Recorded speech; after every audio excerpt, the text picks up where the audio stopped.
Hi hello welcome back to our channel. ఈరోజు కార్తీక దీపం 2 నవవసంతం సీరియల్లో ఏం జరిగిందో తెలుసుకుందాం. సీరియల్ తర్వాయి భాగంలోకి వెళ్ళినట్టయితే ఇక దీప జైల్లో నుంచి బయటికి రాకూడదు అని జోష్న, దాని బతుకంతా జైల్లోనే గడిచిపోవాలని సుమిత్ర, దానిది ఇంటి ముఖం కూడా చూడకూడదని పారిజాతం ఎవరికి తోచిన విధంగా వాళ్ళైతే దీపనైతే తిడుతూ ఉంటారు. ఇక జరగబోయేది అదే గ్రాని అని జోష్న చెప్తుంది. తాత పోదాం పదా అని అంటుంది. నేను ఎక్కడికి రాలేను, నా కొడుకు దగ్గరే ఉంటానని ఏడుస్తాడు శివనారాయణ. దశరథ్ బదులు దీప నన్ను కాల్చినా బాగుండేది, నాటకాలు ఆడుతుంది పారిజాతం. దీప విశ్వాసం లేని ఆయుధం అని సుమిత్ర అంటుంది. సాయం చేసిన చేతికే గాయం చేసిందని మాట్లాడుతూ ఉంటుంది. తప్పు దీపది కాదు, మనది అని సుమిత్ర అంటుంది. దాన్ని సరి చేసుకుందాం మమ్మీ అని జోష్న చెప్తుంది. దీప చేయాల్సింది చేసింది, మనం చేయాల్సింది మనం చేయాలి అని అంటుంది జోష్న. ఇంకా దాని కూతురు జోలికి వస్తే భర్తనైనా చంపడానికి సిద్ధం అవుతుంది కదా, నా తండ్రి జోలికి వస్తే నాది అలాంటి రియాక్షనే ఉంటుంది కదా అని జోష్న అంటుంది. ఏదో ఒకటి చేసి దీపను ఈ కేసు నుంచి బయటికి రాకుండా కార్తీక్ తప్పిస్తాడే అని పారిజాతం అంటుంది. కేసు నుంచి తప్పించడం కాదు, దీపకు బెయిల్ కూడా రాకుండా చేసినానని జోష్న అంటుంది. మమ్మీని చూసుకో, నాకు బయట కొంచెం చిన్న పని ఉంది అని చూసుకో అని ఎస్ఐని కలుస్తాను అని చెప్పి పారిజాతంకి చెప్పి జోష్న వెళ్ళిపోతుంది. నీతో మాట్లాడాలని పారిజాతం అడిగితే తర్వాత అని జోష్న అంటుంది. ఇంతలోనే తాత శివనారాయణతో జోష్న మాట్లాడుతుంది. దీప జైలు నుంచి బయటికి రాకుండా ఏదో ప్లాన్ చేసినట్టు ఇక అర్థమవుతుంది. తన ప్లాన్ను తాత శివనారాయణకు చెప్తుంది. అయితే ఆ ప్లాను ఏదో ఎప్పటికీ తెలియకుండా మ్యాజిక్తో కవర్ చేశారు అంటూ ఇంకా ఇంతకీ జోష్న తాతతో ఏం మాట్లాడుతుంది అని పారిజాతం ఆలోచిస్తుంది. సరేనమ్మా, నువ్వే కలువు, నేను ఫోన్ చేసి మాట్లాడతాను అని శివనారాయణ అంటాడు. ఇక జోష్న వెళ్ళిపోతుంటే పారిజాతం పిలుస్తుంది. నువ్వు బాధపడేది నిజమేనా నాటకమా అని సూటిగా అడుగుతుంది పారిజాతం. దశరథు నా కన్న తండ్రి కాకపోవచ్చు, కానీ ఆయన నన్ను పెంచిన ప్రేమలో నాలో ఉంది కదా అని జోష్న అంటుంది. దీపను ఇరికించే ప్లాన్లో ఇది భాగం కాదు కదా అని పారిజాతం అడుగుతుంది. ఇది కాదు అని అనవసరంగా వచ్చి దీప నాకు ఓ అవకాశం ఇచ్చింది, వదిలిపెట్టను గ్రాని అని అంటుంది జోష్న. ఇక మీ తాతకు తెలియకుండా చేయని నాటకాలన్నీ బయటపడితే బుల్లెట్ దశరథకు కాదు నీ గుండెకు తగులుతుంది అని జోష్నను హెచ్చరిస్తుంది పారిజాతం. ఇక తనకు ఏం చేయాలో క్లారిటీ ఉందని సైలెంట్గా ఉండు గ్రాని అని చెప్పి వెళ్ళిపోతుంది జోష్న. ఇక దీప అయితే బయటికి రాలేదని జోష్న చెప్తూ, దీన్ని చూస్తుంటే నాకే భయం వేస్తుంది, మనకెందుకు, చెప్పే వరకు సైలెంట్గా ఉందామని ఇంకా అనుకుంటుంది. దశరథ్ స్పృహలోకి వచ్చారా అని కానిస్టేబుల్ను అడుగుతుంది. జైల్లో ఉన్న దీప ఇంకా స్పృహలోకి రాలేదని కానిస్టేబుల్ చెప్తారు. నీకు బయటికి వచ్చే రాత ఉంటే ఆయనే బతుకుతారని అంటుంది.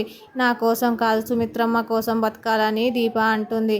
మా అన్నయ్యని ఏమీ కాకూడదు, మా అన్నయ్య బతకాలి అంటూ దశరథు పరిస్థితి కోలుకోవాలని తడుచుకుంటూ ఏడుస్తుంది కాంచన.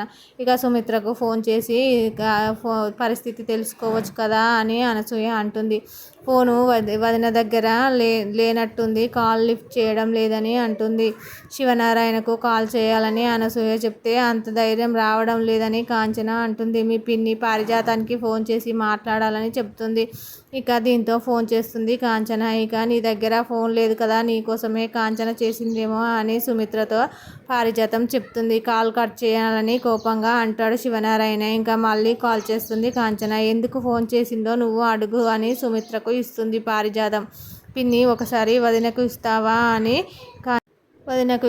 అని కాంచన అడుగుతుంది. ఇంకా సుమిత్రనే మాట్లాడు అని పారిజాతం సుమిత్రకు ఫోన్ ఇస్తుంది.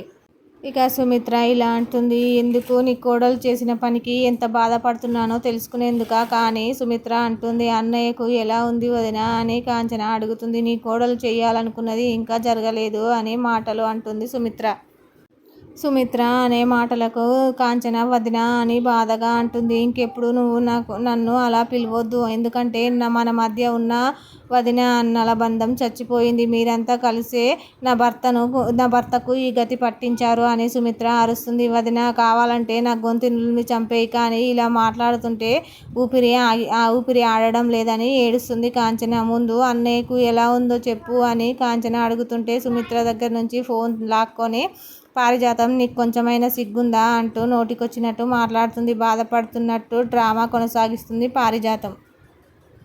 ఇక ఏ దేవుడైనా కరుణిస్తే తప్ప వాడు బతికే అవకాశం లేదు. ఈ నిజం నీకు ఎలా చెప్పాలి అని శివనారాయణ మనసులోనే బాధపడుతూ ఉంటాడు. అన్నయ్యను చూసేందుకైనా నువ్వు రాలేదు అని సూటిపోటి మాటలు అంటుంది పారిజాతం. అన్నయ్య పోతే పూర్తి ఆస్తి నీకే వస్తుంది అనుకుంటున్నావేమో అంటూ విసురుగా మాట్లాడుతుంది. దీంతో అస్తమానం ఆస్తి ఆస్తి అని చస్తారే అని పారిజాతంపై కోప్పడతాడు శివనారాయణ. అసలు ఆ మనిషిలో అంతసేపు మాట్లాడడం అవసరమా? ఆస్తి గురించి ఆ మనిషి మాట్లాడిందా అని అరుస్తాడు శివనారాయణ.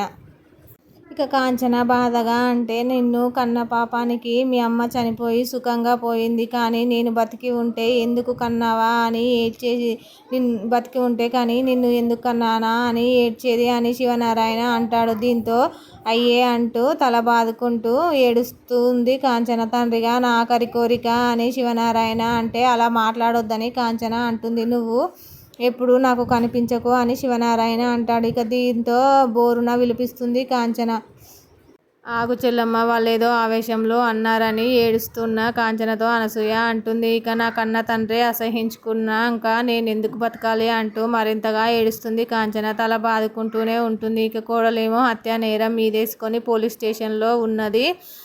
ఇంకా ఎలా కాపాడుకోవాలి, చావు బతుకుల్లో ఉన్న అన్నయ్యను ఎలా కాపాడుకోవాలో నాకు తెలియక నా కొడుకు రోడ్లు పట్టుకొని తిరుగుతున్నాడు. వదిన, పిన్ని, నాన్న అందరూ నన్ను అసహించుకుంటూ మాట్లాడుతున్నారు. నేను ఎందుకు బతకాలి కాంచన ఏడుస్తుంది. కష్టాలు అందరికీ వస్తాయి అంటూ అనసూయ సంధాయిస్తుంది.